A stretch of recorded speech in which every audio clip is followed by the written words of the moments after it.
ಶಿವಣ್ಣವರ ಮುಂದಿನ ಸಿನಿಮಾ ಗುಮ್ಮಡಿ ನರಸಯ್ಯ. ಇವತ್ತು ನಾವು ಈ ಸಿನಿಮಾದ ಬಗ್ಗೆ ಮಾತಾಡೋಣ. ಈ ಗುಮ್ಮಡಿ ನರಸಯ್ಯ ಅಂತಂದ್ರೆ ಇವರು ತೆಲಂಗಾಣದ ಯಲ್ಲನಾಡು ಪ್ರದೇಶದಲ್ಲಿ MLA ಆಗಿದ್ದವರು.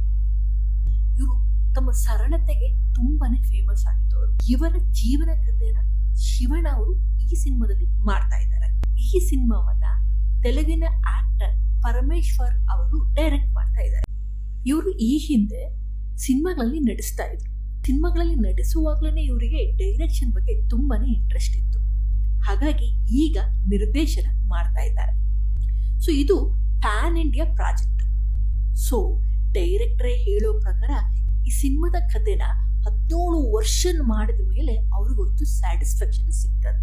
ಈ ಸಿನಿಮಾ ಹೇಗ್ ಬರ್ಬೋದು, ಇದರಲ್ಲಿರೋ ಒಂದಿಷ್ಟು ಚಾಲೆಂಜಸ್ಗಳು, ಇದನ್ನೆಲ್ಲ ನಾನು ನಂದೇ ಆದ ರೀತಿಯಲ್ಲಿ ಅನಾಲಿಸಿಸ್ ಮಾಡ್ತೀನಿ. ಈ ಸಿನಿಮಾದ ಪಾಸಿಟಿವ್ಗಳು ಏನಂತಂದ್ರೆ ಇಲ್ಲಿರೋ ಮೂಲ ಅಂಶಗಳು: ಬುಡಗಟ್ಟು ಜನರಿಗಾಗಿ ಹೋರಾಟ, ಪಬ್ಲಿಕ್ ಸರ್ವಿಸು, ಹಣವನ್ನ ದುರ್ಬಳಕೆ ಮಾಡ್ತಾ ಇರೋರ ವಿರುದ್ಧ ಹೋರಾಟ, ಇದೆಲ್ಲದು ಒಂದು ಸ್ಟ್ರಾಂಗ್ ಎಲಿಮೆಂಟ್ಸ್ಗಳು ಸ್ಟೋರಿ ಟೆಲ್ಲಿಂಗ್ ಅಲ್ಲಿ. ಸೊ ಈ ವಿಷಯಗಳು ಈ ಸಿನಿಮಾಗೆ ತುಂಬಾನೇ ಪಾಸಿಟಿವ್ ಆಗಬಹುದು. ಈ ಸಿನಿಮಾವನ್ನ ಪ್ಯಾನ್ ಇಂಡಿಯಾ ಮಾಡಬೇಕು ಅಂತ ಅನ್ಕೊಂಡಿರೋದ್ರಿಂದ, ಶಿವಣ್ಣ ಆಕ್ಟ್ ಮಾಡೋದ್ರಿಂದ ಇಡೀ ಸೌತ್ ಇಂಡಿಯಾದಲ್ಲೇ ಒಂದು ದೊಡ್ಡ ಮಟ್ಟದಲ್ಲಿ ಕ್ರೇಜ್ ಅಂತೂ ಕ್ರಿಯೇಟ್ ಆಗುತ್ತೆ. ಸೊ ಇದು ಒಂದು ಸ್ಟ್ರಾಂಗ್ ಸಬ್ಜೆಕ್ಟ್. ಇದುವರೆಗೂ ಈ ಕಥೆನ ಯಾರು ಟಚ್ಚೇ ಮಾಡಿಲ್ಲ. ಈ ಕತೆ ಜನಗಳ ಮಧ್ಯೆ ಇರೋ ಕತೆ, ಸೊ ಜನರಿಗಾಗಿ ಮಾಡಿರೋ ಕತೆ ತರ ಆಗುತ್ತೆ. ಅದರಲ್ಲಿ ನಮ್ ಶಿವಣ್ಣ ಆಕ್ಟ್ ಮಾಡ್ತಾ ಇರೋದ್ರಿಂದ ಒಂದ್ ರೀತಿ ಕ್ರೇಜ್ ಅಂತೂ ಕ್ರಿಯೇಟ್ ಆಗುತ್ತೆ. ಸೊ ಈ ಮಣ್ಣಿನ ಸಿನಿಮಾ ಅಂತ ಹೇಳ್ತಾರಲ್ವಾ, ಆ ರೀತಿ ಈ ಸಿನಿಮಾ ಬರಬಹುದು. ಡೈರೆಕ್ಟರ್ ಪರಮೇಶ್ವರ್ ಅವರು KGF ನಲ್ಲಿರೋ ಮಾಸ್ ಎಲಿಮೆಂಟ್ಸ್ಗಳು ಇಲ್ಲೂ ಕೂಡ ಇಂಪ್ಲಿಮೆಂಟ್ ಮಾಡ್ತೀನಿ ಅಂತ ಹೇಳಿದ್ದಾರೆ. ಅದನ್ನೇನಾದ್ರೂ ಅವರು ಅದ್ಭುತವಾಗಿ ಇಂಪ್ಲಿಮೆಂಟ್ ಮಾಡಿದ್ರೆ ಸೌತ್ ಅಲ್ಲ ನಾರ್ತ್ಗೂ ಕೂಡ ಈ ಸಿನಿಮಾ ದೊಡ್ಡ ಮಟ್ಟದಲ್ಲಿ ರೀಚ್ ಆಗುತ್ತೆ. ಇದರ ಅತಿ ದೊಡ್ಡ ಪ್ಲಸ್ ಏನಪ್ಪಾ ಅಂತಂದ್ರೆ ಇದರಲ್ಲಿ ಶಿವರಾಜ್ ಕುಮಾರ್ ಅವರು ಆಕ್ಟ್ ಮಾಡ್ತಾ ಇರೋದು. ಸೊ ಅವರಿಂದ ಈ ಸಿನಿಮಾಗೆ ಇನ್ನೊಂದು ರೀತಿಯ ಕ್ರೇಜ್ ಕ್ರಿಯೇಟ್ ಆಗುತ್ತೆ. ಎಲ್ಲಾ ರೀತಿಯ ವರ್ಗದವರನ್ನ ಸೆಳೆಯೋದಕ್ಕೆ ತುಂಬಾ ಈಸಿ ಆಗುತ್ತೆ. ಹಾಗೂ ನರಸಯ್ಯ ಅವರ ಲೈಫಿನಲ್ಲೇ ತುಂಬಾ ಏರಿಳಿತಗಳಿವೆ. ಅವರು ಬುಡಗಟ್ಟು ಜನರಿಗಾಗಿ ಮಾಡಿದ ಹೋರಾಟ ಆಗಿರಬಹುದು, MLAಗೆ ನಿಂತಾಗ ನಡೆದ ಫೈಟ್ಗಳಾಗಿರಬಹುದು, ಅದಾದ ಮೇಲೆ ಅವ್ರು MLA ಆದಾಗ ಅವ್ರು ಹೇಗಿದ್ರು, ಈ ಎಲ್ಲಾ ಎಲಿಮೆಂಟ್ಸ್ಗಳು ಎಲ್ರಿಗೂ ಇಷ್ಟ ಆಗೋ ವಿಷಯಗಳಾಗಿರುತ್ತೆ. ಇದನ್ನ ಸಿನಿಮಾದಲ್ಲಿ ಪರ್ಫೆಕ್ಟ್ ಆಗಿ ಪ್ಲೇಸ್ಮೆಂಟ್ ಮಾಡಿದ್ರೆ ಈ ಸಿನಿಮಾ ಸೂಪರ್ ಆಗಿ ಗೆಲ್ಲುತ್ತೆ.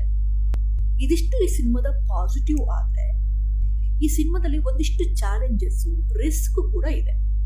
ಅದೇನಪ್ಪಾ ಅಂತಂದ್ರೆ star image versus real life. Shivanna ಅವರು ಇದುವರೆಗೂ ಜನಕ್ಕೆ ರೀಚ್ ಆಗಿರೋದು ಒಬ್ಬ ಮಾಸ್ ಹೀರೋ ಆಗಿ ರೀಚ್ ಆಗಿದ್ದಾರೆ. ಆದ್ರೆ ಇಲ್ಲಿ ಅವ್ರು ಮಾಡ್ಬೇಕಾಗಿರೋ ಪಾತ್ರ ರಿಯಲ್ ಲೈಫ್ ಅಲ್ಲಿ ಇರುವಂತ ಒಂದು ಪಾತ್ರ. ಡೈರೆಕ್ಟರ್ ಇದನ್ನ ಸೂಪರ್ ಆಗಿ ಬ್ಯಾಲೆನ್ಸ್ ಮಾಡ್ಬೇಕಾಗುತ್ತೆ. ಅವ್ರೇನಾದ್ರೂ ಸ್ವಲ್ಪ ಇಂಪಾರ್ಟೆನ್ಸ್ ಸ್ಟಾರ್ಡಮ್ ನ ಕ್ರಿಯೇಟ್ ಮಾಡೋದಕ್ಕೆ ಕೊಟ್ರು ಇಲ್ಲೆಲ್ಲೋ ಒಂದ್ ಕಡೆ ಮೈನಸ್ ಆಗೋ ಚಾನ್ಸಸ್ ಇದೆ. ಇದನ್ನ ಅವರು ಸೂಕ್ಷ್ಮವಾಗಿ ಬ್ಯಾಲೆನ್ಸ್ ಮಾಡಿದ್ರೆ ಎರಡೂ ಗೆದ್ದು ಸಿನಿಮಾ ಅಂತೂ ಹಿಟ್ ಆಗುತ್ತೆ. ಇನ್ನೊಂದು ಚಾಲೆಂಜಿಂಗ್ ಏನು ಅಂತಂದ್ರೆ ಡೈರೆಕ್ಟರ್ ಆಲ್ರೆಡಿ ಒಂದು ಸ್ಟೇಟ್ಮೆಂಟ್ ಕೊಟ್ಟಿದ್ದಾರೆ, ಇದರಲ್ಲಿ ನಾನು ಕಮರ್ಷಿಯಲ್ ಎಲಿಮೆಂಟ್ಸ್ ಗಳನ್ನ ಹಾಕ್ತೀನಿ ಅಂತ. ಸೊ ಕಮರ್ಷಿಯಲ್ ಎಲಿಮೆಂಟ್ಸ್ ಅಂತಂದ್ರೆ ಸಾಂಗ್ಸು, ಗ್ಲಾಮರು, ಆಕ್ಷನ್, ಇದೆಲ್ಲದನ್ನು ಹಾಕಿದಾಗ ಸಿನಿಮಾದಲ್ಲಿ ಇರಬೇಕಾಗಿರೋ ಮಣ್ಣಿನ ವಾಸನೆ ಮಿಸ್ ಆಗ್ಬೋದು. ಇತಿಹಾಸದಲ್ಲಿ ನಡೆದಿರೋ ವಿಷಯಗಳ ಮೇಲೆ ಇದು ಪ್ರಭಾವ ಬೀರಬಹುದು. ಸೊ ಇಲ್ಲೂ ಕೂಡ ಡೈರೆಕ್ಟರ್ ತಮ್ಮ ಜಾಣ್ಮೆಯಿಂದ ಈ ಕಮರ್ಷಿಯಲ್ ಎಲಿಮೆಂಟ್ಸ್ ಗಳನ್ನ ಹೇಗ್ ಹಾಕ್ತಾರೆ ಅನ್ನೋದು ಇಂಪಾರ್ಟೆಂಟ್ ಆಗುತ್ತೆ. ಅವ್ರೇನಾದ್ರೂ ಇದ್ರಲ್ಲಿ ಗೆದ್ರೆ ಸಿನಿಮಾ ಸೂಪರ್ ಹಿಟ್.